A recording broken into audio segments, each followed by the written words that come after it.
गाड़ी आगे हो जाएगी, क्योंकि आपको हमने उसके भी सारे प्रमाण दिए हैं जिसमें आपका प्रशासनिक अमला भी शामिल था। इस बार हम लोग जो है पीला मोजाइक का मैंने भी आके देखा है, जहाँ पर भी खराबी हुई है मैंने देखा है। माननीय मुख्यमंत्री जी भी जिले जिले में जाके पीला मोजाइक वाला सर्वे कर रहे हैं और उनके द्वारा ही निर्देश दिया गया है कि ऐसे कोई भी किसान भाई है जिनका अगर अधिक बारिश के कारण या किसी कारण से अगर उनकी फसल खराब हो गई है तो उसको पूरी तरह से क्षतिपूर्ति की राशि दी जाए। और हम लोगों का सर्वे चल रहा है, राज्य इसको मॉनिटर कर रहा है। आप लोग इसमें कोई दिक्कत नहीं आएगी, मैं आपको आश्वस्त करता हूँ। हम लोग प्रयास कर रहे हैं, जो भी बेहतर हो सकेगा, जो भी बेहतर हो सकेगा हम लोग करेंगे। आप हमें ज्ञापन दीजिए। किसानों की जमीन की वर्तमान बाजार भाव से गाइडलाइन बढ़ाइए। आज वैसे तो हमारा जो है ये नियमित कार्यक्रम होता है, हर साल ज्ञापन देते हैं हम 15 सितंबर को, उसी उपलक्ष्य में हम ज्ञापन दिया। साथ ही अभी जो हमने 15 दिन पहले भी फसल नुकसानी और बीमा क्लेम में जो घोटाला हुआ उसको लेकर हमने ज्ञापन दिया था कलेक्टर महोदय को और मांग की थी कि जो घोटाला हुआ है उसको उसकी जांच कर हमें वास्तविक जो नुकसान हमारा हुआ है किसानों का उस हिसाब से फसल बीमा क्लेम दे और साथ ही राहत राशि भी दे, पर वो अभी तक नहीं दी गई थी। इसी के आक्रोश में आज पुनः किसान इतनी संख्या में यहाँ पे आए थे और आज हमारे यहाँ पे देवास जिले में हुआ, कल उज्जैन में बड़ा आंदोलन है, वहाँ भी हम जाएंगे और जब तक हमारी मांग नहीं मानेंगे जब तक हमारी गतिविधियाँ चलती रहेगी। आज भारतीय किसान संघ ने देवास नगर में रैली निकाल के किसानों की जो अनेक जो समस्या उसके लिए हमने कलेक्टर के नाम, मुख्यमंत्री के नाम और प्रधानमंत्री के नाम ज्ञापन दिया है। सबसे बड़ी समस्या किसानों की है कि पिछली बार भी सोयाबीन और अन्य फसलें खराब हुई, इस बार भी सोयाबीन फसल खराब हुई, लेकिन प्रशासन और शासन इस विषय में कोई भी कार्य नहीं कर रहा है, ना मुआवजा मिला है ना बीमा मिल रहा है।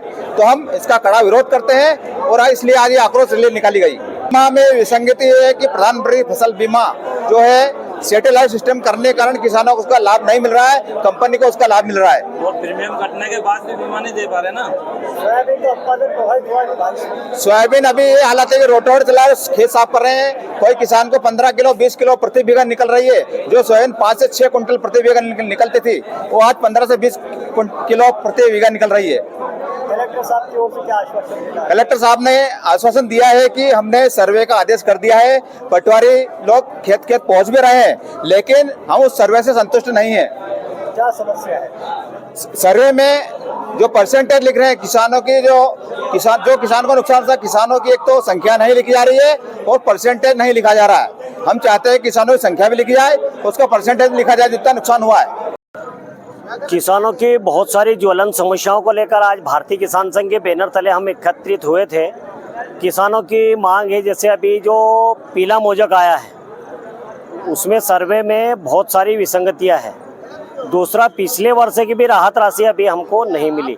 हमने दिनांक 25 को भी कलेक्टर महोदय को अवगत करवा दिया था, परंतु उस पर भी आज तक कोई गौर नहीं किया गया। दूसरा, किसानों को नकली खाद, बीज, दवाई इन पे भी अभी कोई अंकुश नहीं है। और देवास जिले में डीएपी, एनपीके, यूरिया खाद बिल्कुल नाम मात्र मिल रहा है किसानों को। अभी किसानों को रबी सीजन आने वाला है, रबी सीजन को देखते हुए किसानों को खाद की अति आवश्यकता है। दूसरा, भूमि अधिग्रहण कानून, अन्य राज्यों में किसानों को 4 गुना मुआवजा मिलता है, पर ये एक ऐसा राज्य है जिसमें 2 गुना मुआवजा दिया जाता है। और किसानों को अपनी जो सिंचित जमीन है उसे अधिग्रहण कर रहे हैं ये और भू माफियाओं को दे रहे हैं। ये भारतीय किसान संघ को मंजूर नहीं है। किसान संघ विकास का विरोधी नहीं है, पर विकास के साथ में किसानों का विनाश हो ये हम बर्दाश्त नहीं करेंगे। जैसे अभी पूर्वी रिंग रोड निकल रहा है, उसमें किसानों की जमीन छीनी जा रही है, जिसकी गाइडलाइन मात्र 5 लाख रुपए है, तो 2 गुना देंगे तो 10 लाख होंगे। तो हमारी मांग है सरकार से कि किसानों की जमीन की वर्तमान बाजार भाव से उनको पैसे दिए जाए। आप अगर जमीन लेना चाहते हैं तो हमें कोई दिक्कत नहीं, पर किसानों को उसका पैसा सही दाम मिले। दूसरा, लैंड पोलिंग योजना जो अभी सरकार लेके आई है, ये किसानों के साथ में बहुत बड़ा छलावा और धोखा है, इसको हम बर्दाश्त नहीं करेंगे। और हमारी मांग है कि 12 से 15 वर्ष हो चुके हैं, अभी तक गाइडलाइन नहीं बढ़ाई गई है, तो किसानों की गाइडलाइन भी बढ़ाई जाए।